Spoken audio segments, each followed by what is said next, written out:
Okay, you click on this video, you want to know which cleric classes is the best for your build, and let me be honest with you all, every single class here is the best. You just need to know which classes you have to choose in order to optimize for your builds.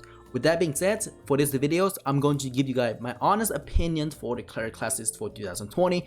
Let's go ahead and jump right into it. This video will break into two specific categories. There will be a ranking version and there will be a version where I'd explain why this class belongs to this category. Alright, starting off with the first class, it's going to be Chaplain. This class belongs to the C category. Now, the reason why this class belongs to the C category because it's the auto attack based classes. If you're using Chaplain, you definitely have to use Monks or Druid, demi-human form. Now, this class also optimized for holy damage build as well because there is a skill called Deploy Chapella. What it does is allow your character to get a huge amount of holy damage, but you can also use the attribute to cut out the holy damage and have a long duration buff, which is really nice by the way. So you can actually use this class to synergize with the Exorcist or Crusader. Alright, the next class is going to be Crusader. Crusader belong to S tiers. Do not question this class, question the skill. Crusader have so many skills that does damage, and you can actually switch from DPS into support healer, but you can also switch to hybrid DPS and healing at the same time. I play this class and I enjoy it because you have so many skills that has low cooldowns, especially the Holy Smack, and you have the Vivora. This skill will go down to 5 seconds, so with 2 overhit in 5 seconds, and the damage is ridiculous. Also, you can also use Condemns. Condemns also reduce cooldown based on the Vivora as well. So having a Crusader Vivora reduce Condemn and Holy Smash cooldown, but it also gives Crusader 1 extra level skill. So this is super good by the way.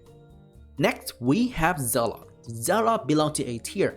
Now, the reason why Zealot belong to A tier but not S tier, because Zealot is a semi-synergies physical classes. It works so well with Inquisitor, Paladins, or Monks. If you're using Zealot, you have a lot of area damage with Fanatic Illusion as well as Immolation.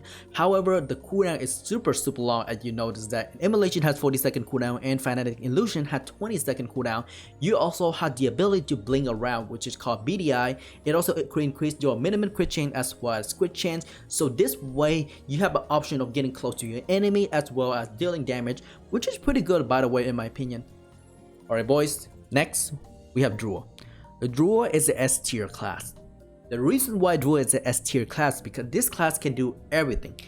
Healings, damage, and tanking. Some of the classes that actually do this is Paladin. But with Druid, you have huge amount of damage, you have critical damage buff, you even have Wolf Spirit Form. Now, Wolf Spirit Form is not that great, right? However, a lot of players who use Druid use Wolf Spirit Form to actually taking damage. It's pretty good. It's not that bad. I used Wolf Spirit Form before. It turned out pretty well for normal MMORPG, especially fighting a 10 Tantalizer. If you need extra damage reduction, go for Wolf Spirit Form. It's gonna make your life so much better. Exorcist, S tier. No doubt about that because Exorcist has so much areas and single target damage. You also have damage reduction, you also have DOT damage with Katikazur Arc. Oh man, this is so good. You also have Anger Tier to cheese a very specific mechanic from normal MMORPG like Cursed. Also, if you use Exorcist Vivora, you have so much AoE damage as well as Holy and Fire damage but for your party. That's really good for Pyromancer by the way. Also, if you use Scale Class Maw, you can also use Dahlia set for Channel set. Oh man, that is a lot of damage. 400% over capping, 400% damage bonuses. Inquisitors, straight up S tiers. The reason why Inquisitor is S tier because this class has so much physical damage and it's synergized so well with Zealot, Druid physical attribute by the way, and then we have the Paladin as well as Monk. If you use Inquisitor with Paladin, you have so many sustaining ability. You can also do a lot of damage with Breaking Will as well as Ripper and then God Smash. Now, if you have Inquisitor Vivora, your God Smash is gonna do double amount of damage. You're also getting that magic damage reduction as well. So this is really big when it comes to PvE content. Alright, Kabbalist. Either A tier or S tier. But in my opinion, Kabbalist is gonna be S tier. He is the reason why. Kabbalist has a healing ability called Einstop as well as Tree of Saffron. The Tree of Saffron has a huge amount of healing power as well as damage reduction, which is not bad by the way because 20% damage reduction is huge. It's really good for tanking in hard MMORPG as well as Glacier Legend Raid. This class also has the damage debuff which is called Gevura. It also resets skill on every 30 hit. which is really good. That means extra damage for the whole party. So if you have this class, you can actually synergize really well with deputies as well as priests. Think about that. Miko, A tiers. The reason why this class is not S tier because this class heavily depending on Exorcist entity to do a lot of damage with Hamaya. Now I know that a lot of players have put Mikos into the S tier category, but let me be honest, weapon is really good for Crusader. It synergizes so well because it gives you extra skill for Magic Circle, which is really good for Crusader. Now, Omikuchi. Omikuchi is so random. You're not gonna get a critical rate buff right away. You're not gonna get raw attack damage right away. It's so random and it's pissed me off sometimes, to be honest. And you have to use Kakura dance every 15 seconds for magic damage buff. Not enough that Exorcist Gegorates have 15-second cooldown with 15 seconds buff duration. I know this skill is really good, but goodness, do you have to spend at least 2 to 3 seconds to actually set up your damage every single time?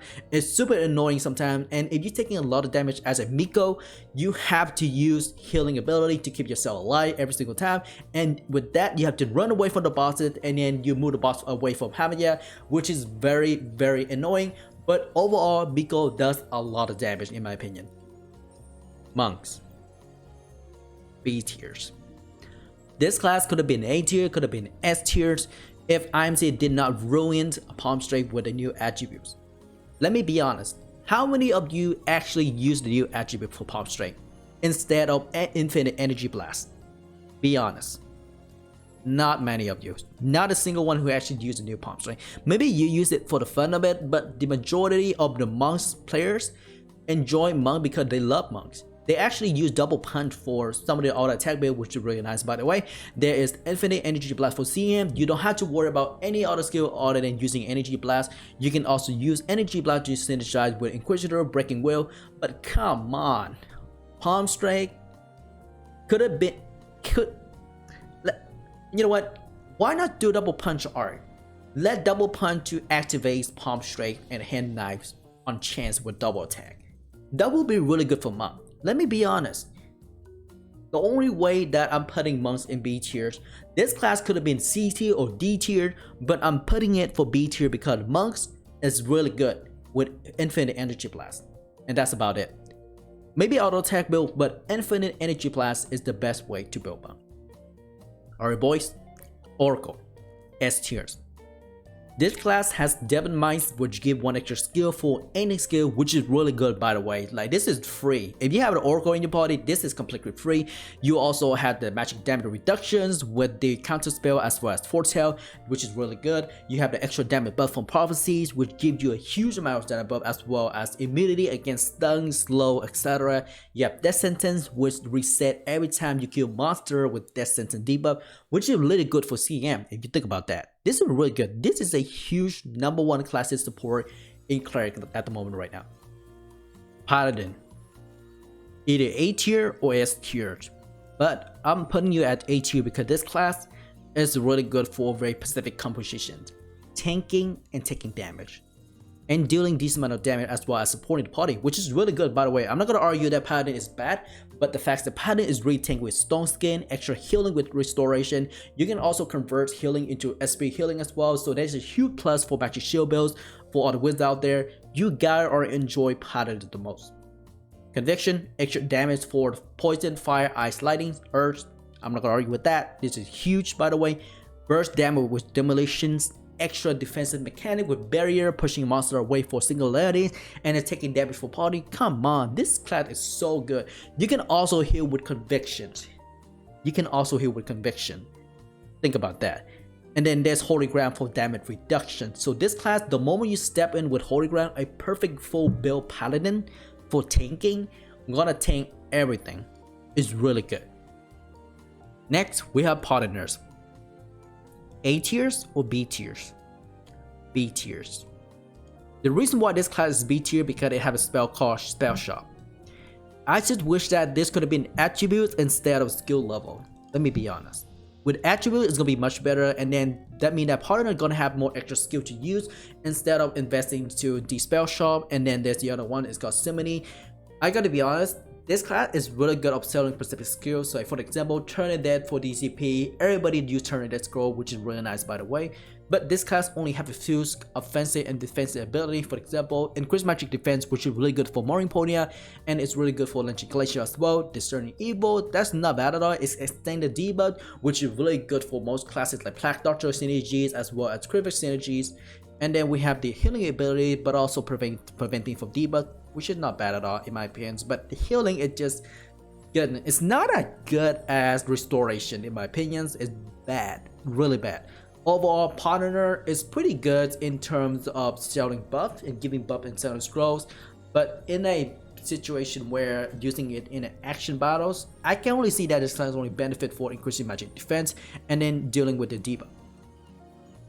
Plague Doctor, S tiers.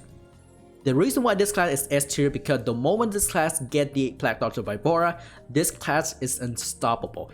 You no longer need to max out Pandemic, you only need 1 point to Pandemic to hit 20 target, you no longer need to cast Black Streams or Incineration because Pandemic will do the job for you. You only need to focus on speed buff as well as healing factor. Okay, so we have one more classes that I forgot to mention, and that is Sadhu. Sadhu belongs to the A tier category. The reason why this class belongs to A tier category because this class has so much burst damage potential. First thing first, I want to point out that this class works so well with attack stat effect as well as punishment art, which is really good by the way. And then you have the skill called Pana, which give you extra critical damage as well as magic damage. Now, Out of Body does have a skill that allows Sadhu to get more magic damage, which is really good, but you have to stay in the out of body state. In my opinion, if you're planning to use that attribute, you have to max out of body for the extra damage reduction as well as invasion, which is really good for this class. And then you have to max out astral body explosion for AoE damage. It's better than maxing out possession because possessions is only work for single target damage. It doesn't work that well as much as I expected in the beginning when I used Sadhu because Sadhu is so hard to control. Having the astral body explosion max out is much better than possession. And then we have the Vashida, which does extra AoE damage and it works so well with Exorcist, Aqua Benedicta. And then the rest goes pretty straightforward for Sadhus. Now, they did mention that Sadhu is getting buffed in the future. I don't know what kind of buff yet, but if it's good, that means Sadhu might be in an S tier in the future.